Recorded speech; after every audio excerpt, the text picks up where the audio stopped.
वो हेड़ा कश्यप चला है वहां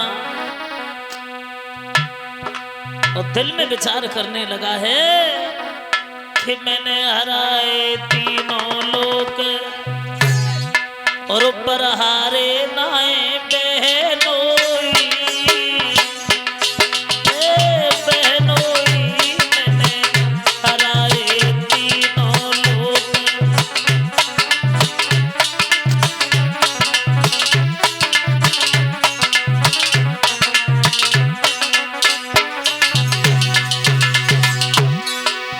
सोच रहा है हिरण्यकश्यप तीनों लोगों में हमें हराने वाला कोई नहीं, लेकिन हमारी बहनोई ने हमें हरा दिया।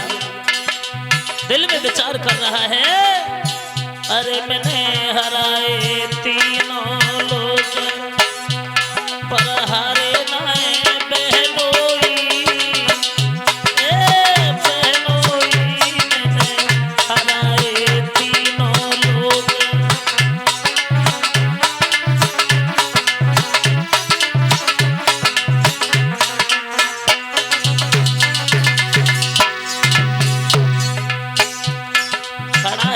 कश्यप बहन होलिका भी है, वो तो नींद में सो रहे हैं विप्रचिति और होलिका, लेकिन उस अभागे ने तनिक भी देर नहीं की। अरे सोच समझ के तब राजा ने तेगा लिया,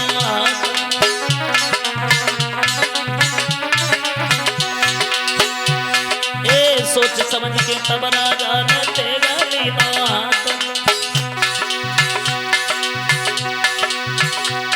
और तनक भी दया करी ना दिल में तब बिन करो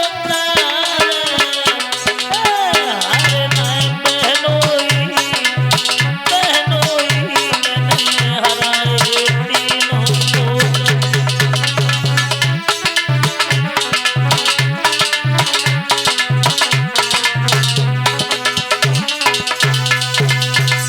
सोच रहा है कश्यप तीनों लोगों में हमें हराने वाला कोई नहीं, अकेले बहनोई ने हमें हराया है, तनिक भी देर नहीं की है। क्या देखा है जो शीतला चीर है होलिका के सर पे वो तो नीचे पड़ा हुआ है, तलवार हाथ में लेकर के और विप्रचिति का वध कर दिया। एकदम से आंख जैसी खुली होलिका की। होलिका कहने लगी भैया ये तुमने क्या किया, तुमने तो हमारे पति को खत्म कर दिया, मुझे विधवा बना दिया। हिरण्यकश्यप कहने लगा बहन मुझे माफ करना, जिस दिन से विप्रचिति ने हमें हराया था उस दिन से हमें बिल्कुल नींद नहीं आई, चैन नहीं पड़ा। होलिका कहने लगी हमारी फिर ये जिंदगी कैसे कटेगी। हिरण्यकश्यप कहने लगा इसकी न चिंता करो, तुम घर पे चलो चैन से रहना। उसी समय होलिका को लेकर के हिरण्यकश्यप आया है। बताया ये जाता है धीरे धीरे कुछ समय जब व्यतीत हुआ है, हिरण्यकश्यप ने प्रहलाद को बहुत उपाय सोचे मारने के लिए, लेकिन मार नहीं पाया। यहां तक बताया ये जाता कि समुद्र में भी फिकवाया है, पहाड़ों से नीचे भी फिकवाया है, लेकिन प्रहलाद का बाल बांका नहीं बिगड़ा। प्रहलाद भगवान के नाम के इतने बड़े दीवाने बने हैं जो उन्होंने बिल्कुल भगवान के नाम को नहीं छोड़ा है, अपनी जिंदगी को जिंदगी नहीं समझा, अपने पिताजी से दुश्मनी ले ली भगवान के प्रति। हिरण्यकश्यप कहने लगे प्रहलाद अभी भी छोड़ दे, कुछ नहीं बिगड़ गया है। बोले नहीं, राम का नाम हम छोड़ेंगे नहीं। इधर बताया ये जाता है, सोचने लगा हिरण्यकश्यप अब एक काम करते हैं, हमारी बहन जो होलिका है उसके पास में शीतला चीर है और इस प्रहलाद को अग्नि में होलिका से कहेंगे लेकर के प्रहलाद को बैठ जाओ और तुम शीतला चीर ओढ़ लेना और प्रहलाद जल जाएगा, तब देखेंगे कि इसका राम कहाँ है, देखें अग्नि से कैसे बचाएगा। लेकिन बताया ये जाता है लकड़ी और कंडे इकट्ठे किए हैं, अग्नि जलाई है, प्रहलाद को लेकर के वो होलिका उसी अग्नि में जब आगे बढ़ी है प्रवेश हुई तो बताया यह जाता है प्रहलाद को लेकर के जैसे ही बैठी हैं भगवान की ऐसी कृपा, तो एक हवा ऐसी आई जो वो शीतला चीर होलिका के ऊपर से उड़ करके प्रहलाद के ऊपर गिर जाता है। प्रहलाद को ढक लिया और होलिका जलने लगी है। प्रहलाद तो बच गए और होलिका जल गई। और जब होलिका जली है तो वहां राक्षस लोगों ने क्या किया है, हिरण्यकश्यप के साथियों ने कीचड़ और पत्थर उछाल उछाल के उस अग्नि में फेंकने लगे हैं। देवताओं ने रंग और गुलाल की वर्षा की है, पुष्प वर्षाए हैं। बताया ये जाता उसी दिन से हमारे इस हिंदू धर्म में ये होली का त्योहार मनाया जाने लगा है। तो आज भी देखा होगा जब होली आती है तो होली के समय कुछ लोग तो होली खेलते हैं, वो रंग और गुलाल से होली खेलते हैं। और कुछ लोग होते हैं जो वो गांव की सब नाली साफ कर देते हैं।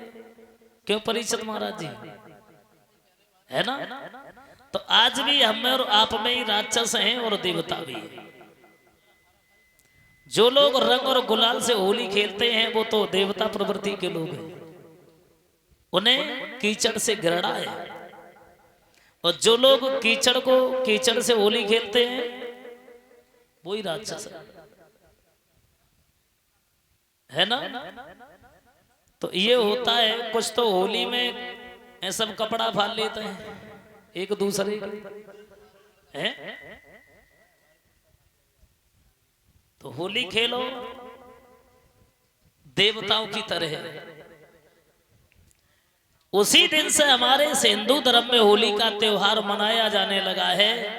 धीरे धीरे जब कुछ समय व्यतीत हुआ, अब बताया ये जाता है हिरण्यकश्यप सोचने लगा हमारी बहन भी नहीं रही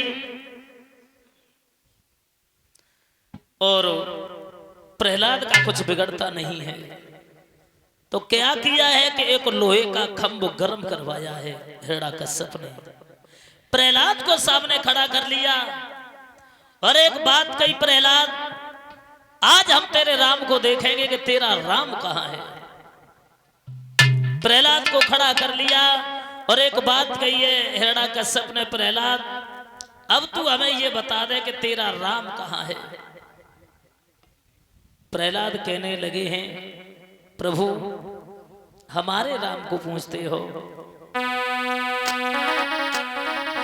तो बोले हैं प्रहलाद कि बोले प्रहलाद राम मेरा और व्यापक सारे संसार में।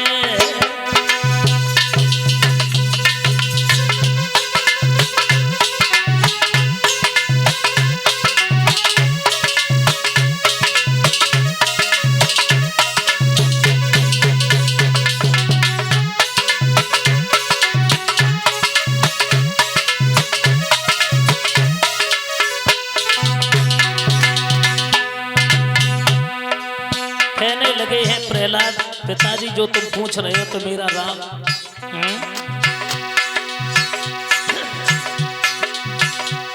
बोले प्रहलाद राम मेरा और व्यापक सारे संसार में तुम में भी है हम में भी है और इस खम्भ में है तलवार में है।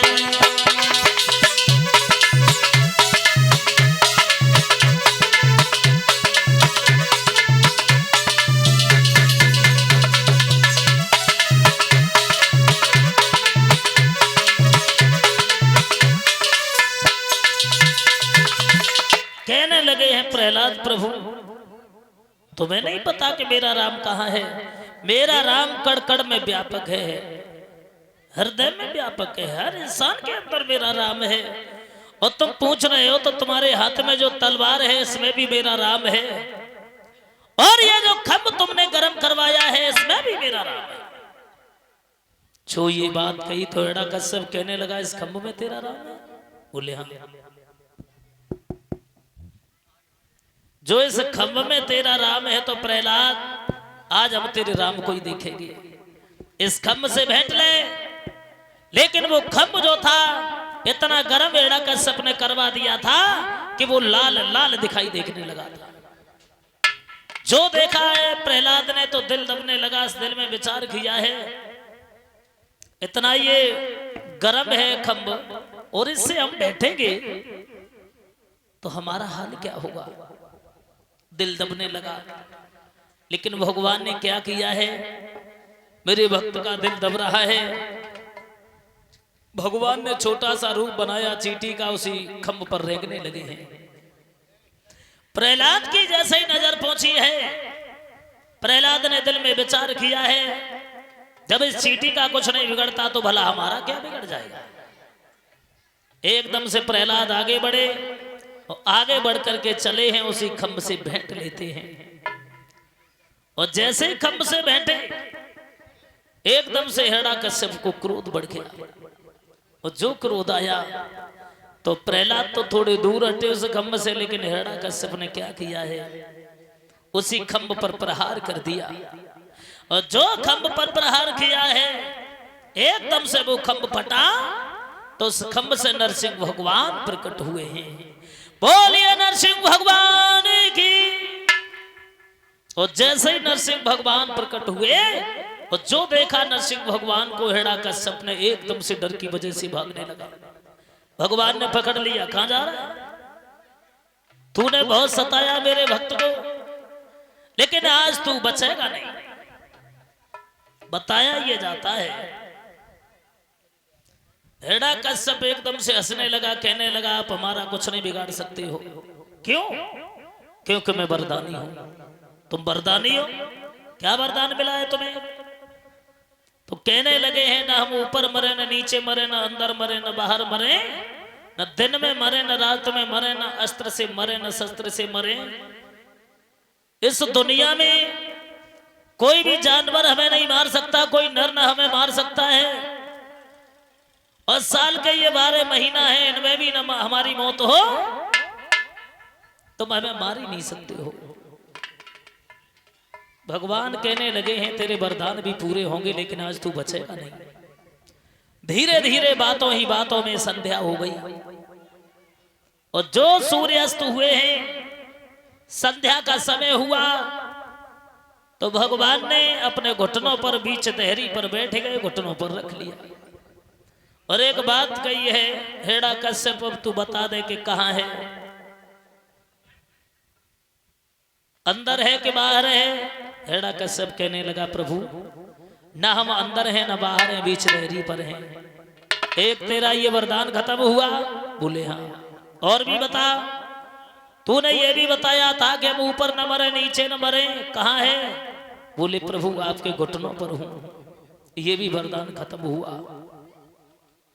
और कहा भगवान ने हमारे हाथ में देख ले, जो तूने कहा था कि न अस्त्र से मरे न शस्त्र से मरे, मेरे हाथ में कुछ है? बोले कुछ नहीं है, लेकिन तेज तेज नाखून दिखाई दे रही है।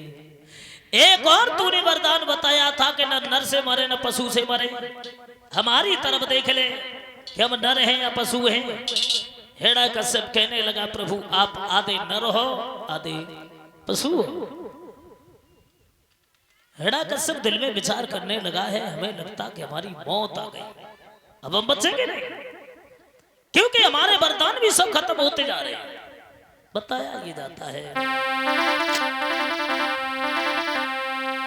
ऊपर भी नहीं और नीचे भी नहीं, और रख लिया दुष्ट को घुटनों पर।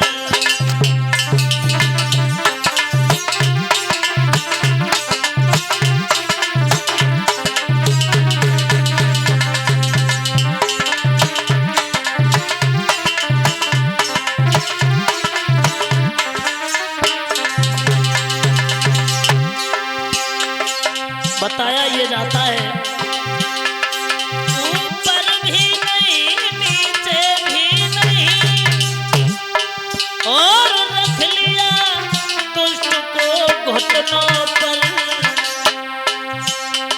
अंदर भी नहीं बाहर भी नहीं, रख लिया दुष्ट को तहरी पर।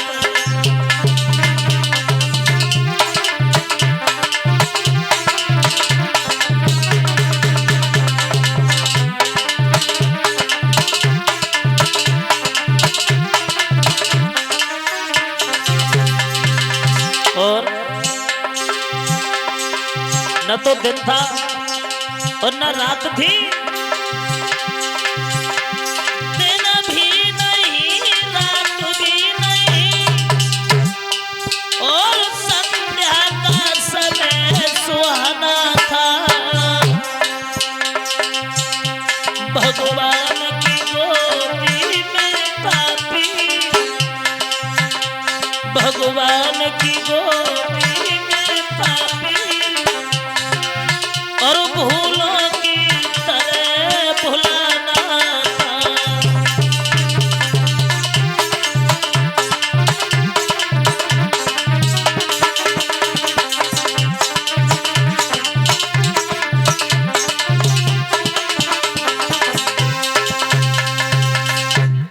दिन भी नहीं रात भी नहीं, संध्या का समय सुहाना था।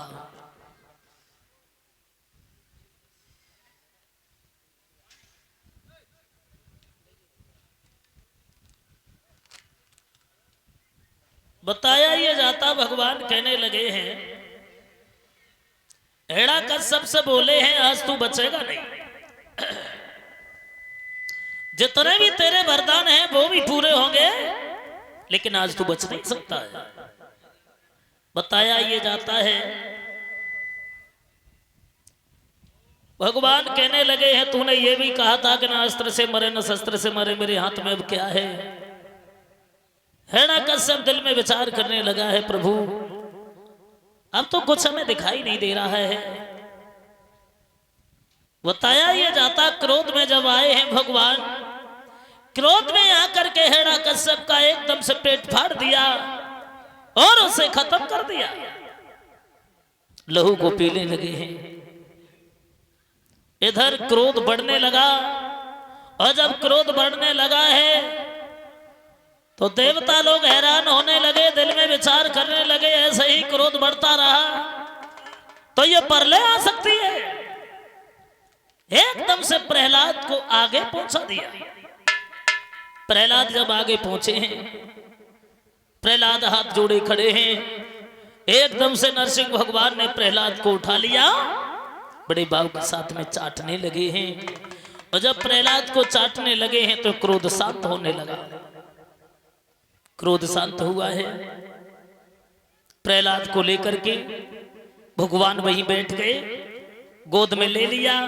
एक बात कही, प्रहलाद तुमने हमारे नाम के पीछे हमारे प्रति अपने पिताजी से दुश्मनी मोल ले ली, तुमने अपनी जिंदगी को जिंदगी नहीं समझा। तुम्हारी इस भक्ति से हम तुमसे बहुत खुश हैं, तुम हमसे कुछ मांग लो। प्रहलाद कहने लगे, प्रभु देना चाहते हो तो हमें ज्यादा कुछ नहीं चाहिए, हमें सिर्फ इतना दे दो कि हमारे पिताजी की जो मृत्यु हुई है तो इन्हें नरक नहीं इन्हें स्वर्ग मिलना चाहिए। भगवान कहने लगे, प्रहलाद ये तो तुम अपने पिताजी के लिए मांग रहे हो, अरे जिसने तुम्हें चैन से जीने नहीं दिया और उसके लिए तुम स्वर्ग मांग रहे हो, ऐसे इंसान को नरक में जाने दो। प्रहलाद कहने लगे, कोई बात नहीं भगवान, चाहे हमारे लिए कुछ भी सही, लेकिन हमारे वो पिता थे, उन्हें नरक नहीं उन्हें स्वर्ग मिलना चाहिए। भगवान कहने लगे हैं, चिंता न करो प्रहलाद, वैसे तो हमारे हाथों से जिसकी मृत्यु होती है उसे नरक नहीं बल्कि स्वर्ग की ही प्राप्ति होती है, तुम्हारे पिताजी को स्वर्ग ही मिलेगा। इस तरीके से भगवान कहने लगे, प्रहलाद तुमने तो अपने लिए कुछ नहीं मांगा। प्रहलाद कहने लगे, प्रभु हमें कुछ नहीं चाहिए, बस आपके दर्शन हो गए, मेरा जीवन धन्य हो गया। ऐसे तो बताया ये जाता है कि छोटी सी उम्र में प्रहलाद ने भी भगवान के दर्शन किए हैं। प्रहलाद भी ये नहीं, लोग कहते हैं कि राक्षसों की संतान राक्षस ही होती है, तो यहां पर यह बताया गया है कि राक्षस की संतान राक्षस नहीं हो सकती है, और किसी देवता की संतान देवता नहीं हो सकती है। कुछ नहीं पता है। अरे जिसका बाप हो डाकू तो औलाद डाकू नहीं पैदा होगी है? देखा होगा आप लोगों ने। कोई किसान है तो किसान की औलाद किसानी नहीं पैदा होगी। हो सकता है कोई डीएम ही पैदा हो जाए, वो तो सब कर्मों का फल है। बताया ये जाता है हर बच्चा अपना नसीब साथ में लेकर के आता है। प्रहलाद हिरण्यकश्यप के पुत्र हैं, ये तो सब लोगों को पता है कितना बड़ा राक्षस था हिरण्यकश्यप, जिसने भगवान को भी नहीं माना, अपने समान को भगवान को भी नहीं मानता था। लेकिन एक दिन वो भी